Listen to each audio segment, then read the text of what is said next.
What is a rescue inhaler? The name of this podcast is Asthmaniac. I'm Dr. Tim Reichon, and I designed this podcast to give my asthma patients essential information about asthma.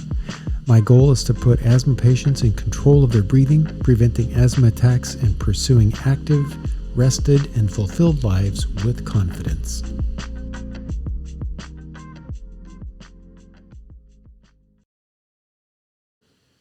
You and I both know this.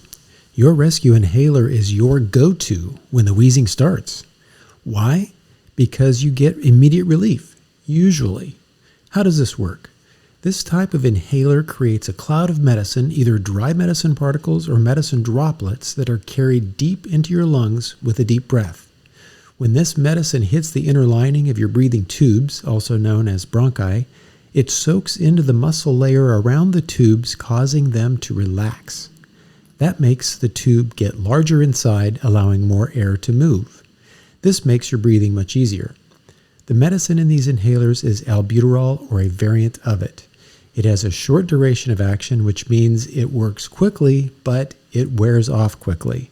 For this reason, it is meant for temporary relief. In a typical asthma action plan, albuterol is used for immediate relief, or what we call rescue. If it works, you are encouraged to consult your doctor to understand what triggered that wheeze. If we can't be sure that you'll be able to avoid that trigger, additional medication will be prescribed to overcome this sensitivity. There are some issues. Sometimes you don't get relief. Sometimes the reaction in your lungs is too advanced for albuterol to reverse. You will know this if you do not get breathing relief within 10 minutes of using your inhaler. It is reasonable to try a second dose according to your asthma action plan, but if you don't get relief from that, it is best to get headed to the ER. Another issue, you must use a spacer. Liquid inhalers create a cloud of liquid droplets. It is important that you use a spacer to hold those droplets suspended as a cloud until you can fully draw them into your lungs. This means you must use a spacer. If you do not, the medicine in your inhaler simply ends up on your tongue. It will not help your breathing from there. Another issue, cost. Albuterol is expensive. Albuterol has been put in two forms, meter dose inhaler and dry powder inhaler.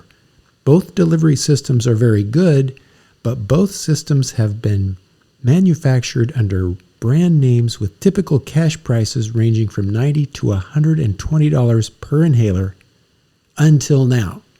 On April 9th, 2020, the Food and Drug Administration announced approval of a generic albuterol meter dose inhaler. It's priced at $22 per inhaler. Now that's pretty exciting when you're trying to get and stay serious about asthma. Asthmaniac is all about helping you control your asthma for a good long time. Rescue inhalers are just a piece of the solution though. Let's dig into what else it takes to keep those lungs in good shape. Asthmaniac is all online, all about asthma. Your go-to for asthma doctor visits, asthma medication refills, personalized asthma action plans, and asthma education. Asthmaniac.com.